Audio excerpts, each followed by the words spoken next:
তো কেক বানানোর জন্য সবার আগে আমি চেলে নিব 2 কাপ ময়দা। 1 কাপ দিয়ে দিলাম, এখন আর 1 কাপ দিয়ে দিব।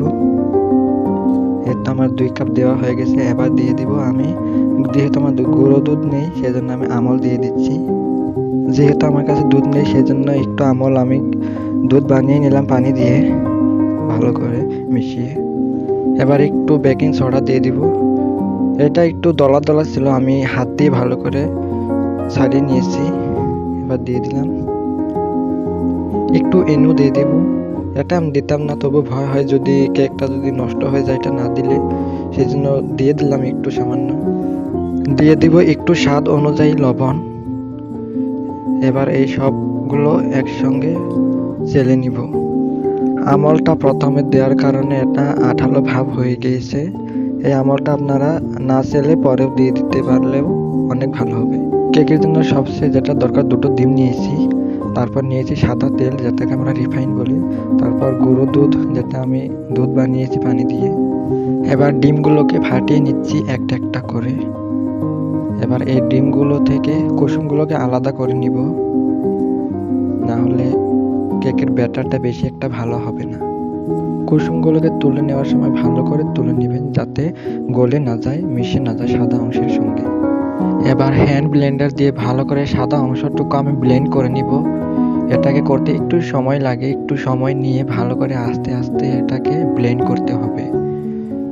এই মেশিনটার স্পিড আছে 7, আমি 3 বা 2 আমি এরকম করেই করেছি। এটাকে সময় নিয়ে করতে হবে ভালো করে। দেখুন ডিমের সাদা অংশ থেকে কিরকম কি হয়ে গেছে, এখন আগের থেকে অনেকটাই ক্রিমের মতন হয়ে গেছে। এটাকে দেখলে কেউ বলবে না যে এটা ডিমের সাদা অংশ থেকে তৈরি হয়েছে। যখন এটা এরকম পর্যায়ে এসে যাবে তখন আমি একটু একটু করে সুগার অ্যাড করে দিব। পুরোটাই দিব না, এবং একটু একটু করে দিয়ে একটু একটু করে আমি হ্যান্ড ব্লেন্ডার দিয়ে ব্লেন্ড করে নিব। তারপর আবারও একটু সুগার দিয়ে নিব। এই সুগারটা আমি আগে থেকেই পাটায় বেটে রেখেছিলাম। এভাবে ব্লেন্ড করার পর আবারও আমি একটু একটু সুগার অ্যাড করে দিব, আবার ব্লেন্ড করে নিব।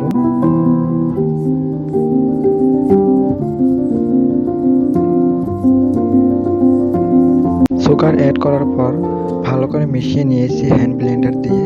দেখুন এবার ব্যাটারটা কত সুন্দর হয়ে গিয়েছে, দেখতে অনেক ভালো হয়েছে, ক্রিমের মতো একদম। দেখুন এবার ব্যাটারটা কত সুন্দর হয়েছে, ক্রিমের মতো একদম।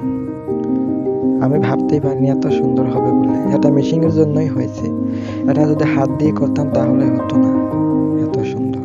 এটা হাত দিয়ে এত সুন্দর সম্ভব নয়।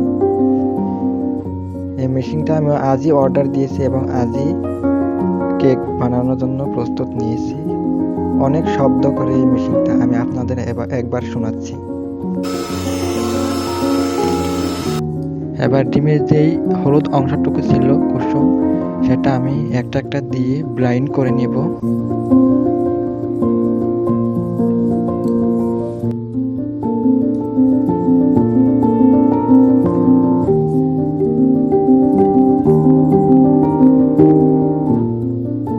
এটাকে ভালো করে মেশানো হয়ে গেছে। এবার আমি সাদা তেল দিয়ে দিব, অত বেশিও দিব না আর একদম কমও দিব না। তেল দেওয়া হয়ে গেছে। এবার আমি 20 থেকে 30 সেকেন্ড ভালো করে মিক্স করে নিব। এটাকে এবার বেশি টাইম মিক্স করা যাবে না। ভালো করে মিক্স করা হয়ে গেছে। আবার সেই শুকনো উপকরণগুলোকে আমি একটু একটু করে দিয়ে মিশিয়ে নিব। আমি 2 থেকে 3 বার এই উপকরণগুলোকে দিয়ে ভালো করে চামচের সাহায্যে মিশিয়ে নিয়েছি। শেষ পর্যায়ে আমার ব্যাটারটা হয়ে গেছে, এরকম হয়েছে। এবার আমি একটা বাটিতে সাদা তেল দিয়ে ব্রাশ করে নিচ্ছি। এটার উপরে কাগজ লাগিয়ে ব্যাটারগুলোকে আমি ঢেলে দেব। আমার কেকটা হয়েছে কিনা সেটা দেখার জন্য একটা লাঠির সাহায্যে আমি দেখে নিচ্ছি। হ্যাঁ, একদম হয়ে গিয়েছে। আমার কাছে ভালো কোনো ছুরি ছিল না, সেই জন্য কেকগুলো আমি ড্যাগার দিয়ে কেটে ভালো করে বের করছি। দেখুন কত সুন্দর হয়েছে, একদম অরিজিনাল কেকের মতন হয়েছে এবং কত সফট স্পঞ্জ হয়েছে আপনাদের ভালো করে দেখাচ্ছি। তলে একটু পুড়ে গিয়েছে, দেখুন কতটা সফট কিরকম হয়েছে। কত নরম তুলতুলে হয়ে গিয়েছে। এবার ভালো করে কেটে নিব পিস পিস করে। কেকটাকে একটু ঠান্ডা হতে দেইনি, গরম গরম কাটছি, কিরকম ধোঁয়া বের হচ্ছে দেখো। কেক বানাবো বলে অনেক বাচ্চারা মানে আমার পিছু মানে ছাড়ছিল না, দেখুন। তো সবাইকে একটু একটু করে দিলাম, অনেক ভালো হয়েছে বলে দোকানের মতো। है दिल मेरा छीना